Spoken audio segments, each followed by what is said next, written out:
One में माया study centre में आप सब लोगों का स्वागत करती हूँ। आज की क्लास में हम क्या पढ़ने वाले हैं? क्लास 6 का प्रश्नावली 5.5 शुरू करेंगे। 5.4 तक हमारी सब प्रश्नावलियां कंप्लीट हो चुकी है। अगर आपने वो पीछे की वीडियोस नहीं देखी तो प्लीज वो पीछे की वीडियो वॉच कीजिए, आप लोगों को हेल्प मिलेगी। ठीक है, अब हम करेंगे प्रश्नावली 5.5। प्रश्नावली स्टार्ट करने से पहले और क्लास की ओर आगे बढ़ने से पहले मैं आप लोगों से एक रिक्वेस्ट करना चाहूंगी।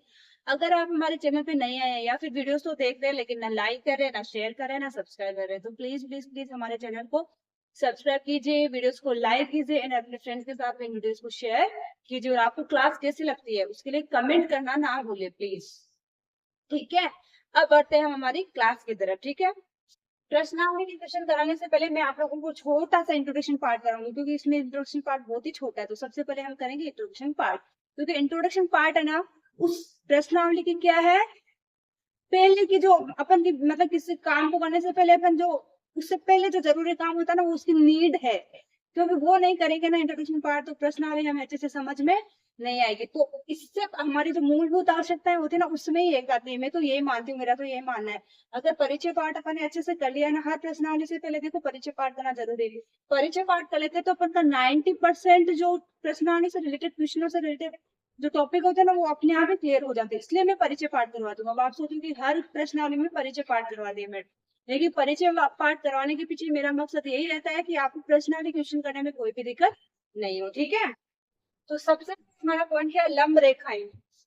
अब लंब रेखाएं होती क्या है, देखो, यदि दो रेखाएं परस्पर प्रतिच्छेद करें, यानी कि दो रेखाएं होती है, अगर वो आपस में काट रही है, प्रतिच्छेद करने का मतलब क्या, काट रही हो, और वो काटने पे एक 90 डिग्री का समकोण यानी 90 डिग्री का कोण या समकोण बनाती हो, तो वो कौन सी रेखाएं कहलाती है?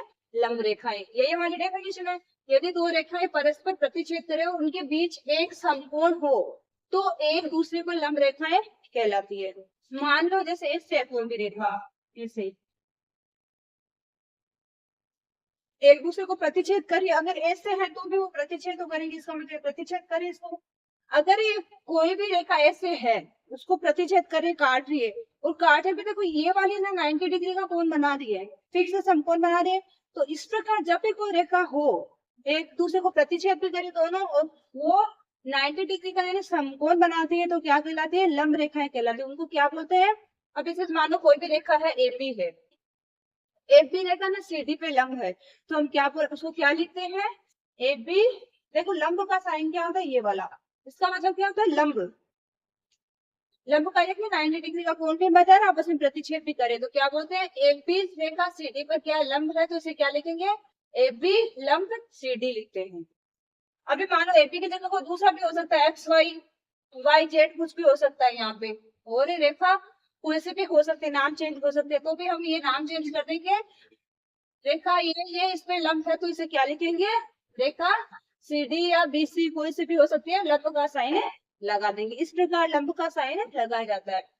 फिर देखो जैसे मान लो एग्जाम्पल लेते हैं अपन, जैसे अपन ने ले लिया एग्जाम्पल, अक्सर टी होता है हमारा अंग्रेजी वर्ड में, अगर टी अक्षर है ना ये, तो इसमें देखो अपन को क्या दिख रहा है?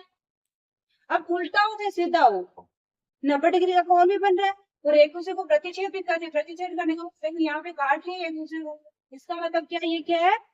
लंब रेखाएं होगी। फिर देखो मान लो एल है हमारा अंग्रेजी वर्ण वाला, तो अक्सर एल, एल का भी यही होता है, तो ये भी एक दूसरे को यहाँ पे काट रही है और 90 डिग्री का कोण बना रही है, तो ये भी क्या कहलाएगी? लंब रेखाएं। नेक्स्ट है मेज के ऊपरी सिरे की आसन भुजाएं। हमारी मेज होती है ना, उसकी देखना आप ऐसे भुजाएं होती है, ऐसे ऐसे, जो ये ऊपरी सिरे की आसन भुजाएं ये वाली, तो ये देखो आप, ये क्या, ऊपरी हो चाहे नीचे की हो, ये देखा दो रेखा आसन भुजाएं ना, ये दो क्या हो रही है? लंब बना रही है। इधर इसको ले तो ये बना रही है, नीचे से ले तो ये वाली बना रही है, ये इनको अलग अलग करके देखो। अब आप इसको क्या करोगे, जब इनको करके देखोगे तो देखो ये आसन भुजाएं है दोनों। आसन भुजाएं क्या होती है? जहां से एक खत्म होती है वही दूसरी स्टार्ट हो जाती है। ठीक है, अब ये यहाँ पे खत्म हो रही है, दूसरी शुरू हो रही है, लेकिन ये क्या कर रही है? आप दोनों एक दूसरे को प्रतिच्छेद भी कर रही है, काट रही है ना, प्रतिच्छेद भी कर रही है और 90 डिग्री का कोण भी बना रही है। इस प्रकार जब मेज की ऊपरी ऊपरी सिरे की आसन भुजाएं होती है, वो पे क्या होती है? लंब रेखाएं कहलाती है। आज गर्मी बहुत ज्यादा है, कुछ असर ही नहीं हो रहा है, फैन कूलर सब फेल है। फिर नेक्स्ट पॉइंट क्या है? लंब समद्विभाजक। अब लंब समद्विभाजक क्या होगा देखो, एक रेखाखंड का लंब समद्विभाजक उस रेखा पर लंब होता है। लंब का मतलब क्या होता है, जैसे मान लो ये रेखा है, इसके ऊपर आपने ऐसे लाइन है, कोई रेखा ऐसे आ रही है, मान लो किसी रेखाखंड के ऊपर कोई रेखा ऐसे आ रही, तो वो क्या हो जाएगी, लंब हो जाएगी। वो 90 डिग्री का कोण पे बना रही है, इसका मतलब लंब हो जाएगी। और उसे दो बराबर भागों में विभाजित करती है। अगर ये इसके ऊपर लंब है तो इसको दो बराबर भागों में बांट भी रही है, अपन को दिख रहा है कि इसको दो बराबर भागों में बांट भी रही है। अगर किसी रेखा के ऊपर ऐसे लंब है तो वो उसको दो बराबर भागों में बांटेगी। देखो मैंने एक एग्जाम्पल लिया है, मैंने इस रेखाखंड ए भी ले लिया है ना। अब इसके ऊपर देखो रेखाखंड एम एन आ रहा है, ये एम एन क्या कर रहा है, इसके ऊपर लंब भी बना रहे हैं, 90 डिग्री का कोण भी बन रहा है। और ये क्या कर रहा है, इसको एबी को दो बराबर भागों में बांट रहा है, भागों दो बराबर भागों में बांट देना। तो इस प्रकार जब भी कोई रेखाखंड आता है तो क्या कहलाता है, उसको बराबर दो समद्विभाजक यानी दो बराबर भागों में बांटता है तो क्या कहलाता है, लंब समद्विभाजक। जब भी कोई रेखाखंड ऐसे क्या होता है, लंब होता है किसी रेखा पे और उसको दो बराबर भागों में बांट देता है तो क्या कहलाता है, लंब समद्विभाजक। समद्विभाजक का मतलब क्या होता है, समान दो बराबर भागों में विभाजित करना। ठीक है, सबको क्लियर हुआ। अब हम करेंगे हमारे प्रश्नावली के क्वेश्चन। ठीक है, हमारे क्वेश्चन स्टार्ट। देखिए पहले क्वेश्चन में क्या बोल रहा है, निम्नलिखित में से कौन से लंब रेखाओं के उदाहरण है। हमें कुछ एग्जाम्पल्स दिए, उनको देख के बताना है कि वो लंब रेखाओं के उदाहरण है कि नहीं है। तो सबसे पहले देखो क्या दिया, मेज के ऊपरी सिरे की आसन भुजाएं। तो हमने अभी अभी एग्जाम्पल लिया था जब अपन परिचय पाठ करा था, जब मेज का ये ऊपरी सिरा होता है, इसकी आसन भुजाई है। मान लो या इधर से देख लो ये, तो ये सब क्या है, क्या है, ये सब लंब रेखाओं के एग्जाम्पल्स है। तो ए तो है, जो है वो आंसर में लिखे जाएंगे। बी देखो, जो रेल की पटरियां, अब रेल की पटरियां कैसे होती है, इस प्रकार, ये समांतर होती है या प्रतिच्छेदी होती है, समांतर होती है। तो प्रतिच्छेदी क्या होती है, जो एक दूसरे को काटती है और उसपे 90 डिग्री का कोण भी बनाती है। लेकिन रेल की पटरियां कहीं पे भी एक दूसरे को काटती नहीं है, वो हमेशा क्या होती है, समांतर होती है। इसलिए वो क्या करेगी, ना तो 90 डिग्री का कोण बनाएगी और ना एक दूसरे को प्रतिच्छेद करेगी। इसलिए रेल की पटरियां इसमें लंब रेखाओं के एग्जाम्पल्स में नहीं आती। ठीक है, थर्ड देखो, क्या अक्सर एल बनाने वाले रेखाखंड, अगर अक्सर एल बना रहा है कोई रेखाखंड इस प्रकार या इस प्रकार बना रहा है, कैसे भी मानो कैसे भी बना सकता है, अगर वो एल का शेप बना रहा है तो वो भी हमारे किस में आएगा, लंब रेखाओं में। एल बन रहा है तो मानो एल ऐसे भी बन सकता है, एल ऐसे भी बन सकता है। तो एल बना है इसका मतलब काट रही भी है रेखा को, प्रतिच्छेद कर रही है, 90 डिग्री का कोण भी बन रहा है। तो क्या हो गया, एल वाला भी हो गया सी। एक तो ए, एक सी, और अब डी देखो, अक्सर वी बनाने वाले रेखाखंड। अब वी मान लो ऐसे बनता है, अब ये प्रतिच्छेद तो कर जाएगी, मान लो प्रतिच्छेद तो कर रही है, लेकिन ये क्या 90 डिग्री का कोण बना रही है क्या। हमारे पास में लंब रेखाओं में दो कंडीशन होती है, एक तो क्या, वो प्रतिच्छेद भी करनी चाहिए, और सेकंड कौन सी होती है, वो क्या करनी चाहिए, 90 डिग्री का कोण है ना, समकोण बनाना कंपल्सरी है, नहीं तो वो लंब रेखाओं के एग्जाम्पल में नहीं आएगा। तो वी में हो रहा है क्या, ऐसा नहीं हो रहा है, इसलिए वी भी नहीं। तो हमारे कौन कौन से हैं, ए और सी, दो आंसर हो जाएंगे। ठीक है, अब देखो सेकंड वाले में क्या दिया, मान लीजिए रेखाखंड पी क्यू रेखाखंड एक्स वाई पर लंब है, तो इसका क्या करेंगे, अपन डायग्राम बना लेंगे। पी क्यू रेखाखंड है ना, एक्स वाई पर लंब है, तो ये एक्स वाई है, इस पर कौन है लंब, पी क्यू, ये पी है, ये क्यू है। ठीक है, और मान लीजिए परस्पर बिंदु ए पर प्रतिच्छेद कर दिए, और ये ना, ये बिंदु जहाँ पे प्रतिच्छेद करिए उसका नाम क्या है, ए। इस बिंदु का नाम क्या है, जहाँ पे प्रतिच्छेद करिए इस बिंदु का नाम क्या, ए। अब पी क्यू रेखाखंड कितना थोड़ा बड़ा लेंगे तो यहाँ पे ए दर्शा सकते हैं अपन, ये कितना भी हो सकता है, अपन को दिया नहीं, मार्क तो दिया नहीं, तो कितना भी खींच सकते हैं अपन। अब देखो हमें क्या करना है, कोण पी ए वाई की माप क्या है। सबसे पहले देखो क्वेश्चन को फिर से सुना, मान लीजिए रेखाखंड पी क्यू रेखाखंड एक्स वाई पर लंब है, रेखाखंड पी क्यू है ना, ये एक्स वाई रेखा पे क्या है, लंब है। तो हमें एक्स वाई रेखाखंड खींचना है, उसके ऊपर लंब है, यानी कि वो प्रतिच्छेद करते हुए दर्शा देना है 90 डिग्री का कोण बनाते हुए। अब वो क्या बोल रहे हैं कि ये ए बिंदु ए पर परस्पर क्या कर रही है, एक दूसरे को काट रही है। तो बिंदु ए इसको, या जहाँ पे दोनों एक दूसरे को काट रही है उसको नाम क्या देना, ए। ठीक है, अब क्या होगा, कोण पी ए वाई की माप क्या कीजिए। अब देखो इस प्रकार जब भी तीन तीन का जोड़ा देंगे आपको, पी ए वाई या कुछ भी तीन तीन का जोड़ा, तो हमेशा ध्यान रखना कौन किसकी बात कर रहा है, कौन ए की बात कर रहा है। मैंने आपको पहले भी शायद इस क्लास में पीछे की क्लास में कहीं समझाया या फिर किसी दूसरी क्लास में समझाया होगा। लेकिन इस प्रकार जब भी बात करें तो हमें कौन सा कोण देखना, बीच वाला अक्षर है ना वो हमारा कोण का मान बताएगा। ए का मान देखना, हमारा कोण ए यहाँ पे बन रहा है देखो, और हमें पता है कि क्या हमेशा और हमेशा क्या बनाता है, हमने यही तो पढ़ा है कि कोई भी रेखा लंब रेखा हो तो क्या करेगी, प्रतिच्छेद करते हुए कितने डिग्री का कोण बनाएगी, 90 डिग्री का। तो हमारा आंसर क्या हो जाएगा, 90 डिग्री का।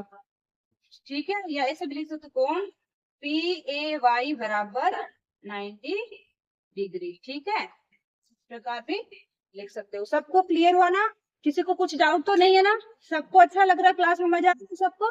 अब करते हैं क्वेश्चन नंबर 3। क्वेश्चन में हमें क्या करना है, आपके ज्योमेट्री बुक्स है ना उसमें आपको देखो दो सेट स्क्वायर मान लो रखे हैं। अब उन दोनों की अलग अलग कोणों की माप बताना है कि उनमें कितने कितने के कोण, कॉर्नर पे कितने कितने के कोण बनते हैं। तो मानो पहले सेट स्क्वायर है ना उसके ऊपर कितने के कोण बनेंगे,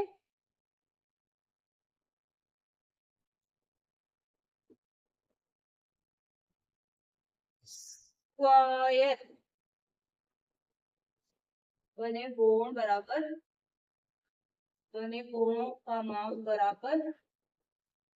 बराबर क्या हो जाएगा, 30 डिग्री, 60 डिग्री और 90 डिग्री। ठीक है, फिर प्रकार दूसरे सेट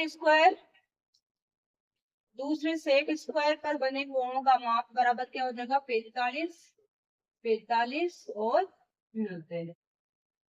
ठीक है, मतलब सेट स्क्वायर में क्या होता है, तीन तीनों कोणों का माप कितना होता है, तीन कोण होते, तीनों कोणों का मिला के कितना होना चाहिए, 180। इसी प्रकार ये तीनों को मिला के कितने हो रहे हैं, 180 के, ये तीनों को मिला के कितने हो रहे हैं, 180 के। अब देखो मैं क्या बोल रहा है, क्या इनमें कोई ऐसे माप है जो दोनों में उभयनिष्ठ है, तो देखो दोनों में उभयनिष्ठ क्या है, 90 डिग्री है, तो 90 डिग्री का कोण उभयनिष्ठ है।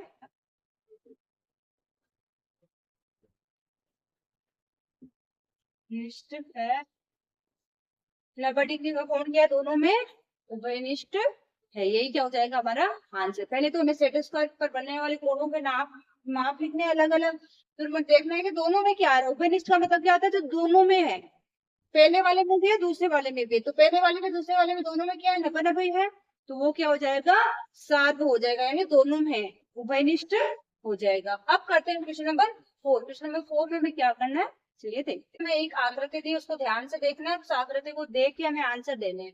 देखो एक रेखा क्या है, एल है, जो क्या है, रेखा एम पर क्या है, लंब है। ये एल रेखा ना इसके ऊपर लंब है, सॉरी ये एल रेखा ना ये एम के ऊपर लंब बना रही है। ठीक है, 90 डिग्री का कोण बना रही है, उसको दो बराबर भागों में बांट रही भी है। ठीक है, प्रतिच्छेद कर रहे हैं इसको। अब देखो क्या आंसर देना है हमें, क्या सी ई बराबर ई जी है, तो देखो सबसे पहले तो इसको ध्यान से देखो, इसके अंदर देखो यहाँ 0 से 1 2 3 4 5 6 7 8 इकाइयां दी है मान लो। अब सबके बीच में कितने अंक आते हैं, 0 से 1 यानी 1, 1 से 2 यानी 1, 2 से 3 1, 3 से 4 1, यानी सबके बीच में कितनी कितनी इकाइयां आ रही है, एक एक इकाइयां आ रही है। 4 से 5 के बीच में एक इकाई, 6 से 7 7 के बीच में एक एक इकाई का अंतर आ रहा है, सब एक एक इकाई आगे बढ़ के इस प्रकार हमें दिया है। तो हमें देखो सी ई बराबर ई जी, क्या सी ई, दोनों के बीच में कितनी इकाई है, एक दो, दो इकाई है, इसमें भी दो इकाई है, और इजी ई और जी यहाँ पे एक और दो, दोनों के पीछे दो दो इकाई, इसका मतलब दोनों क्या है, बराबर है, तो इसका आंसर क्या हो जाएगा, हाँ। इस प्रकार हमें देखने के बताना है। ठीक है, देखो क्या रेखा पी ई रेखाखंड सी जी को समद्विभाजित कर दिए, क्या रेखाखंड पी और ई रेखाखंड सी जी को समद्विभाजित करती है। देखो सी जी कहाँ पे है, ये रहा सी और जी, इसके बीच में कितनी इकाई है, एक दो तीन चार, यहाँ पे बराबर समद्विभाजित कर रही है। यहाँ पे ये क्या बोल रहे हैं, क्या रेखाखंड पीई सी जी को समद्विभाजित करता है, क्या सी जी कहाँ पे है, यहाँ पे। तो सबसे पहले तुमको क्या देखना, बराबर दो दो इकाइयां होनी चाहिए बीच में, इसके बीच में देखो दो, एक और दो इकाई आ रही है, इसके बीच में भी एक और दो इकाई आ रही है, इसका मतलब वो यहाँ पे समद्विभाजित कर ही रही है। तो इसका मतलब समद्विभाजित कब करती है, जब इधर भी दो हो और इधर भी दो हो और यहाँ पे एक दूसरे को काट दे, इसका मतलब यही होता है। ये इधर आगे और एक एक हो जाए, इससे कैसे भी हो सकता है, इस प्रकार काटे तो क्या हो जाता है, बराबर समद्विभाजित कर रही है। इसका मतलब क्या है, ये भी हमारे रेखाखंड पी ही है ना, सीजे को समद्विभाजित कर रहा है। फिर क्या, कोई दो रेखाखंडों के नाम लिखे जिनके लिए पीई लंब समद्विभाजक है। अब हमें कोई भी दो रेखाखंड के नाम लिखना है तो क्या कर रही है, पीई को क्या कर रही है, पीई के लिए क्या होना चाहिए, लंब समद्विभाजक। तो पी कहाँ है, ये रहा, पीई के ये लंब समद्विभाजक होना चाहिए। तो हम कोई से भी दो नाम ले सकते हैं, जैसे ए बी से लेके बी और मान लो एच है, इधर भी एक दो तीन और इधर से भी एक दो तीन, तो कितना हो गया, बराबर है, लंब समद्विभाजक है। तो हम क्या ले लेंगे, एक तो बी एच रेखाखंड बी एच। दूसरा देखो अपन क्या लिख सकते हैं, डी और एफ, एक इकाई इधर से भी एक इकाई, यहाँ पे एक दूसरे को काट दे तो एक दूसरा क्या हो जाएगा, दूसरा रेखाखंड डी एफ। इस प्रकार अपन को क्या करना है, दो रेखाखंडों के नाम लिखने हैं, और भी आप कोई सा भी रेखाखंड इनमें से ले सकते हो जो बराबर इकाई पे इनको लंब समद्विभाजक करेंगे। अब फोर्थ देखो, फोर्थ में क्या है, क्या निम्नलिखित सत्य है, किसी चित्र को देख के बताना कि ये सत्य है क्या। ए से बड़ा है एफ जी से। अब ए सी का है, देखो ए और सी ये है और एफ जी का ये, तो देखो ए सी में कितनी इकाइयां, एक दो, इसमें दो इकाई है, इसमें कितनी इकाई है, एक इकाई है। तो हमें पता है ए सी बड़ा हो गया अपने यहाँ पे, तो इसका नाम क्या है, सत्य है। सेकेंड देखो, सी डी बराबर जी एच है, सी और डी ये रहा, इसके अंदर एक इकाई है, और जी एच में भी देखो क्या है, एक इकाई, दोनों में एक ही है, इसका मतलब दोनों क्या है, बराबर। इसका मतलब ये भी सत्य है। नेक्स्ट देखो, बी सी छोटा है ई एच से, बी सी का है, ये रहा, बी सी के अंदर कितना है, एक इकाई, ई एच का, ई और एच के बीच में कितनी इकाई, एक दो तीन, इसका मतलब इसका तो तीन है, इसका एक है, तो ये बी सी छोटा होगा हमारे, छोटा, इसका मतलब ये भी क्या है, सत्य। ठीक है, सबको मजा आ रहा है, सबको समझ में आ रहा है।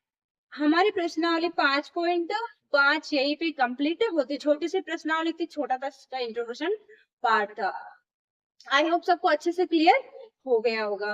और आप लोग फिर से एक बार, अगर नहीं क्लियर हो तो फिर से एक बार क्लास को देखना और इनको कर करके देखना है, कैसे लंब समद्विभाजक होते हैं, कैसे एक दूसरे को समद्विभाजित करती है, कैसे लंब बनाती है, लंब रेखाएं कैसे होती है, एक बार फिर से देखोगे तो आपके माइंड में एकदम अच्छे से सेट हो जाएगा। ठीक है, अब बढ़ते हैं नेक्स्ट क्लास की तरफ, तब तक के लिए बाय।